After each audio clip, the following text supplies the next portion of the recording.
a lot about that.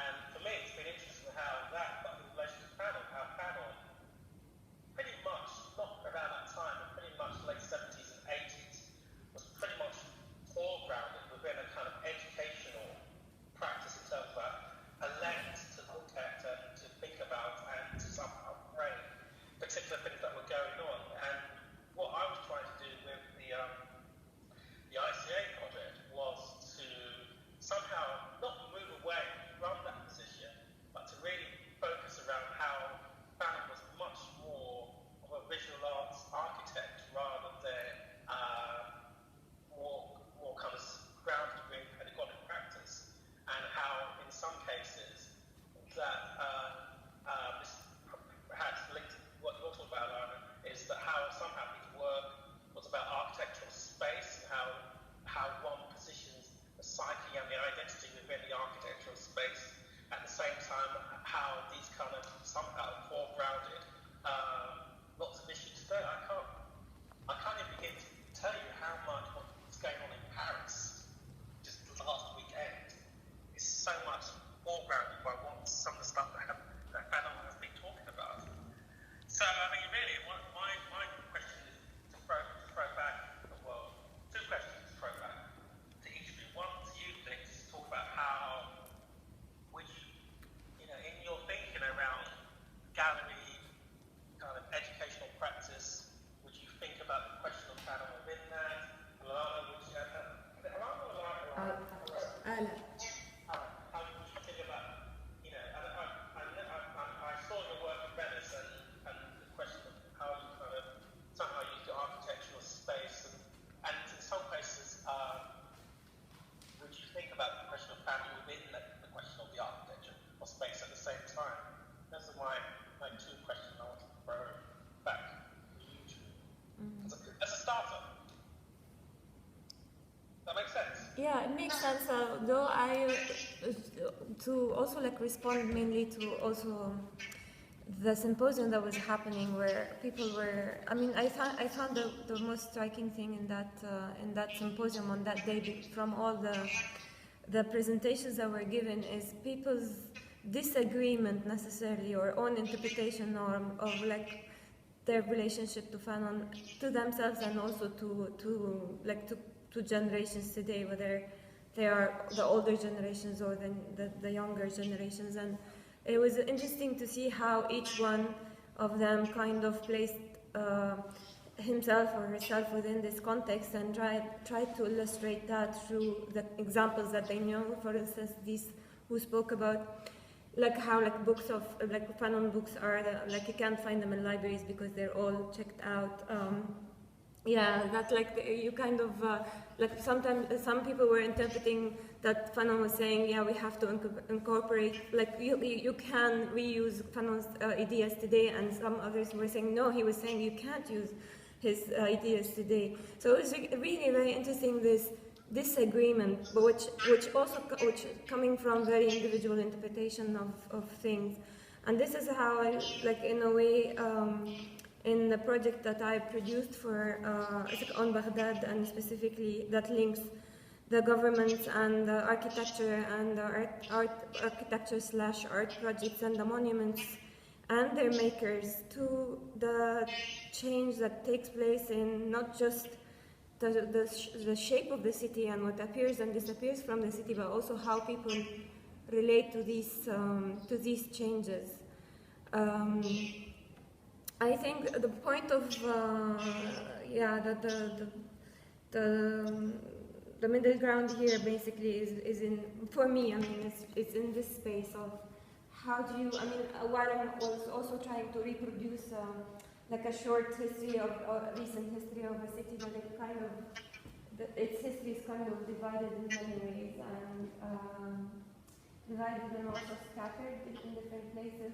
I was trying to have less of myself in the work and more of the others there. For instance, like the works of local artists to kind of inspire the representations or reproductions of these characters rather than use my own. So I was looking in their own about the type of art that was coming out at the time, the type of slogans that were said, the jokes that were said, the slogans that were made, and then try to build all this history, reconstruct this history basically only from the words of the past, so, or the local. So this is, I think this is like more how I can link these together at this stage. Yeah.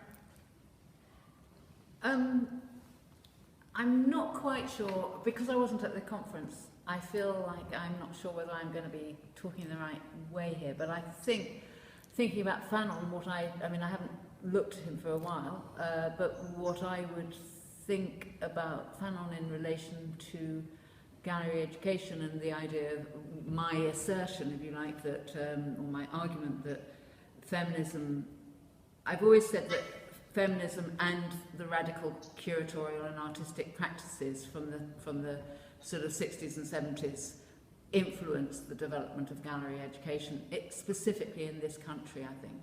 And so I would say certainly that Fanon's relationship to, you know, concepts that were taken up in a different way by the women's movement around consciousness raising has a very direct relationship to gallery education in a sense.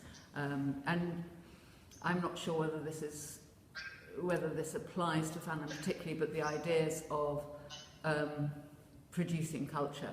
I mean, I think that's a more general idea. Cultural production and thinking about how one produces culture through the mode of reception being an important part of how one produces culture, I guess. Yeah. Well, does that make sense? Yeah, that makes sense. But what's interesting is that how somehow I think how at certain points we have to turn towards.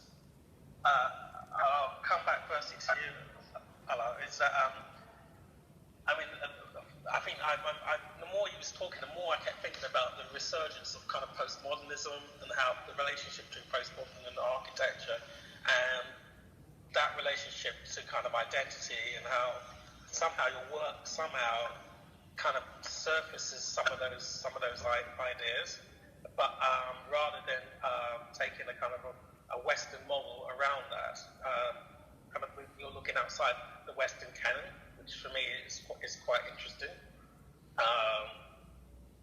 because I never knew about that history in terms of the gymnasium and how, you know, that came about. So for me, one of the things that I was interested in relation to Fanon and in projects that I've been doing, such as the Harlem Renaissance, which we did look at the Hayward Gallery, was that how you can think about those hidden histories, and then how do you represent those hidden histories and their kind of different archival documents within a kind of a gallery context. And okay, we started off with Fanon, which was for me an important project in relation to kind of several framing of those ideas. But in terms of, I suppose, the project that really kind of relates more to the question of cultural and identity and education and culture, has to be like my project around the Harlem Renaissance, which was kind of archiving that period between the 1920s and 30s, bringing it into a contemporary context that people could understand, whilst at the same time relating contemporary work with archival work from that period. Mm-hmm. And the question of architecture, I've taken two broad sweeps there. The success of that show had to do with two things. One had to do with the architecture of that show. We had to bring in. Is Mark there? Yeah. I am. Okay, so somebody can help me. Who were the architects that did the gallery? Maybe you might know this. Who were the architects that did the gallery in Warsaw? Oh, St. John and Crusoe St. John, yeah. And they did that before they did the Tate. The Bethnal Green, they did as well. Yeah, the show was so complicated, and there was so much archival and contemporary material that Hayward had to bring them in to the architects to kind of help. They had understand how they can place the object and how. One of the things that, can I interrupt a minute? Because having worked at the Hayward, one of the things that's interesting to discuss here is actually one of the unique things about the Hayward was that they actually brought in architects for every exhibition. So they had different architects for every exhibition, and that's one of the reasons that Hayward exhibitions have historically been so completely brilliant, I think. Yes. Which I just think it's interesting to think about that, about what it is, how you work in curating an exhibition in terms of the space that you're talking about.